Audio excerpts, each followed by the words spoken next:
বাবা হাসান, খাবারটা শেষ করো। খাবার অপচয় করো না। আর একটুখানি খাবারই তো অবশিষ্ট রয়েছে। খাবারটা শেষ করো বলছি।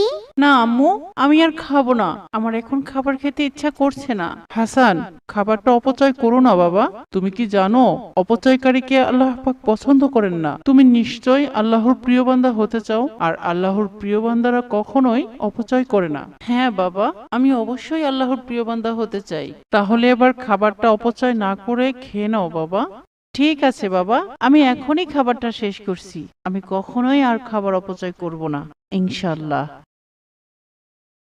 এরপর হাসান খাবার শেষ করে ঘুমাতে যায়। আর তখন তার আম্মু হাসানকে বলল, আচ্ছা বাবা হাসান, তুমি কি ঘুমাতে যাওয়ার পূর্বে ছোট্ট আমলটি করেছো, যা আমাদের প্রত্যেক মুসলমানদের করা উচিত? আম্মু, তুমি কি ঘুমানোর আগে যে দোয়াটি পড়তে হয় সেই ছোট্ট আমলটির কথা বলছো? কিন্তু আমি তো বেশ কিছুদিন ধরে দোয়াটি পড়তে ভুলেই যাই। এখন আর আমি সেই দোয়াটি মনে করতে পারছি না, তাই পড়িনি। বাবা হাসান, মনে রেখো, আমল যত ছোটই হোক না কেন, তা যদি নিয়মিত করা হয়, সে আমল আল্লাহর কাছে অত্যন্ত পছন্দের হয়। আর যে কোনো আমলই যদি তুমি নিয়মিত না করো, তাহলে তা ভুলেই যাবে। এটাই স্বাভাবিক। আমি তোমাকে অনেক আশা নিয়ে মাদ্রাসাতে দিয়েছি, আর আল্লাহর কাছে সর্বক্ষণ দোয়া করি আল্লাহ পাক যেন তোমাকে পাক্কা মুমিন বান্দা করে গড়ে তোলেন। তোমার কাছে আমি এটি আশা করিনি বাবা।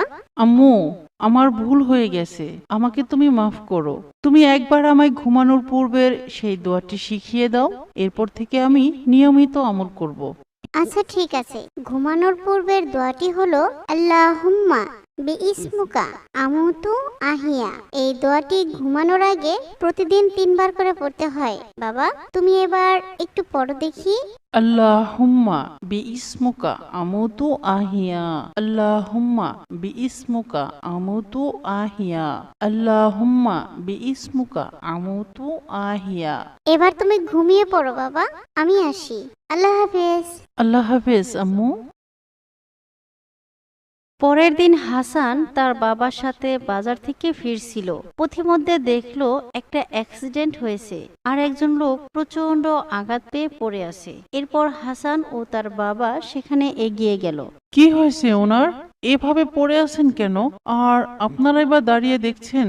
তাড়াতাড়ি ওনাকে ধরুন, এক্ষুনি ওনাকে হসপিটালে নিতে হবে, না হলে যে উনি মরে যাবে। তাড়াতাড়ি ধরুন আমার সাথে। না ভাই, আমরা কেউ ধরতে পারবো না। কোন জায়গার না কোন জায়গার লোক, না জানি কোন বিপদ হয়, পুলিশ কেসও হতে পারে। আমরা ধরতে পারবো না ভাই। সি সি, এসব কি বলছেন আপনারা? আল্লাহ আপনাদের হেদায়েত দান করুন। বাবা হাসান,